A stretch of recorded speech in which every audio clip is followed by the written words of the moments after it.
पूनम जी कानपुर से। राधे राधे। राधे राधे महाराज जी, आपके चरणों में कोटि कोटि प्रणाम। महाराज जी, मैं नाम जब आपकी कृपा से करती हूँ, लेकिन वही नाम जब मैं मिठाई के डब्बे, धूप बत्ती के डिब्बे, अन्य वस्तुओं के ऊपर देखती हूँ, या सड़क या कूड़ेदान में देखती हूँ, तो बहुत ज्यादा कष्ट होता है। महाराज जी, इसके लिए मैं क्या कर सकती आपको भी कष्ट होता है, हर उपासक को कष्ट होता है, और ऐसा नहीं करना चाहिए। ये अपराध है, या ज्ञान के कारण लोग ऐसा करते हैं, बिल्कुल नहीं करना चाहिए। पोस्टरों में छपवाना, कपड़ों में छपवा देना, बैग झोला आदि में छपवा देना, ये बिल्कुल अपराध है, और आगे चलकर इसको दंड भोगना पड़ेगा जो ऐसा लिखते हैं। आराध्य देव के नाम को आप ऐसे व्यापार में प्रयोग कर रहे हैं, ये अपराध है। पर कौन समझता है अपराध है। एक बार किसी के ईंट आई थी जिसमें लाडली जी का नाम लिखा हुआ था, श्री जी का, पूरी ईंट में। तो उनसे अब रहा नहीं गया, तो पता चला कि लेटरिन बाथरूम बनने के लिए आया है। तो उनसे कहा, आप गौर से देखिए ईंट में लिखा क्या है। श्री जी का नाम लिखा है, और इस नाम को लेटरिन बाथरूम में ईंट में लगाया जाएगा। और उनका कहा कि तुम्हारी ये सब अंधविश्वास वाली बातें हैं। तो हमने कहा कि जिस नाम को हम सिंहासन पर विराजमान किए, जिस नाम को हम अपने हृदय में रखते हैं, उस नाम के ऊपर हम पैर कैसे रख सकते हैं।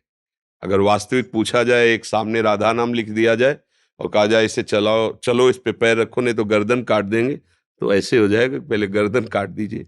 राधा नाम पे कैसे। देखो, महिमा जानने वाले संत पूज्य राधा बाबा, खेल खेल में ये ठाकुर घनश्याम दास जी ने वो ऐसे जमीन में लिख दिया, ऐसे राधा बाबा उन्होंने कहा, अरे ये क्या कर दिया ठाकुर जी, ये क्या कर दिया, श्री जी का नाम तुमने ऐसे जमीन पे लिख दिया। और बैठ गए, और बटोर बटोर के सारी रज वहां की एक एक ऐसे, और तुलसी के घेरा में डाला, जल लाकर यहाँ लिपा ऐसे, और ठाकुर कहा, आज के बाद कभी खिलवाड़ में जमीन में राधा नाम मत लिख देना। तो जो नाम की महिमा है, तो अब कोई माने या ना माने, क्योंकि वो नाम से प्रेम तो करते नहीं ना, नाम को एक व्यापार में उतार दिया ना। अब वो तभी तो होता है कि पहले बहुत उन्नति हुई, फिर नष्ट हो गए, ये अपराध बनते हैं।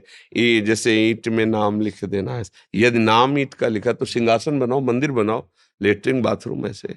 अब मान लो ऐसी जगहों में जहाँ पैर पड़े, ऐसे नाम हमें पता है नाम लिखा है, कैसे रख सकते हैं। तो ऐसे महाराज जी, अब संसार में एक भ्रांति हो गई है कि इससे मंगल होगा। वो अभी का तो देख अमंगल रहे हैं, होगा, बट बाद अमंगल में जो नहीं, डब्बा नहीं, वही अमंगल कूड़ेदान होगा। में जाता है। नाम महाराज माथे पे रखो, नाम जिभ्या पे रखो, नाम सिंहासन पे रखो। ऐसा थोड़ी तूने पोस्टर में अपनी ख्याति के लिए इष्ट को, गुरु को, नाम को छपवा दिया, इसके बाद दूसरा आया नोच करके नाली में फेंक दिया, और आप नया पोस्टर छपका दिए। जिन आराध्य देव को हम प्राणों से अधिक प्यार करते हो, नाली में पड़े, कैसे उपास। मान लो वो तो उपासिका बेचारी क्या करे। ये यही नहीं, हमारा भी हृदय जलता है। जैसे देखा ना कि मान लो श्री जी का नाम लिखा है, श्री जी का रूप है सिंह, और वो फटा पड़ा है, अब कहाँ तक उठाए, कितना उठाए, और नाली में पड़ा, कैसे बर्दाश्त करोगे, कैसे बर्दाश्त करोगे। जिन आराध्य देव को तुम प्राणों से अधिक प्यार करते हो, उनकी छवि कैसे। एक दिन टहल रहे थे, तो एक कूड़ा के उसमें युगल सरकार की छवि, तुरंत उठाया उसे, कपड़े से पोंछ करके। अब उनको देखो, छवि है, क्योंकि उनको प्यार तो है नहीं, आराधना तो है नहीं। अरे अपने आराध्य देव, अपने प्यारे की फोटो को आप कैसे रखते हो, पर्स में, उसमें रख के, जेब में ऐसे। किसी मतलब आपको किसी से प्यार है, आप कैसे रखते हो, कोई दूसरा देख भी ना पावे, छुपा के, और एकांत में आप उस रूप का पान करते हैं। तो ये तो रूप राशि है, प्यारे के प्यारे हैं प्रभु, उनके नाम, उनके रूप का लोग अपमान करते हैं, और अपने को समझा जाता है कि हम बहुत ज्ञानी, हम बहुत भगत हैं। अरे जिसकी हम भक्ति कर रहे हैं, उस नाम को छपवा दिया, और पोस्टर पैरों के नीचे पड़ रहा है, नालियों में पड़ रहा है।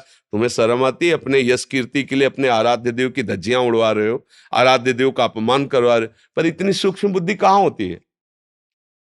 संसार का स्वरूप बड़ा विचित्र है, इसलिए अपने से गलती ना होने पावे, चुपचाप सहो, राधा राधा जपो। अभी तो थोड़ा है, आगे चलकर आप बोल भी नहीं सकते। ऐसा समय आएगा कि आप सदवाक्य बोल भी नहीं सकते। अभी तो अब सदवाक्य बोलने की हिम्मत करके बोल भी देते हैं, ऐसे ही आगे आप रामकृष्ण हरि उपदेश नहीं दे सकते। बा भ्रष्टाचारा सब संसारा, धर्म सुने नहीं काना। बिल्कुल। तो इसलिए अपने मन की बात मन में दबा कर भगवान नाम जप करो, और रो कि प्रभु इसी जन्म में मुझे भगवत प्राप्ति हो जाए, इस कलिकाल में आगे जन्म ना हो। क्योंकि पापाचरण बढ़ेगा तो ये सच्ची बात है। जिन राधा वल्लभ लाल को हम प्राणों से अधिक प्यार करके सिंहासन में विराजमान, उन्हीं की छवि हम देखें नाली में पड़ी, कैसा लगेगा? सोचो कैसा लगे, हृदय चुभेगा। पर उन्हीं से हमारा यश होगा, उन्हीं से कीर्ति होगी, इसलिए उनको छपवा देते हैं। अपने आराध्य देवों को जो वृंदावन में राजकुमार की तरह लाल लड़ाए जाते हैं, उनकी छवियां ऐसे छपवा दी। कैसी, मतलब कैसी भक्ति, हमें तो समझ में नहीं आती। कैसा तुम्हारा ज्ञान है कि तुम अपनी ख्याति के लिए अपने आराध्य देव को नालियों में गिरा रहे हो, लोग ऐसे नाम लिख रहे हैं। अब ये तो उपासक ही सोच सकता है, सब उपासना में थोड़ी सोच सकते हैं।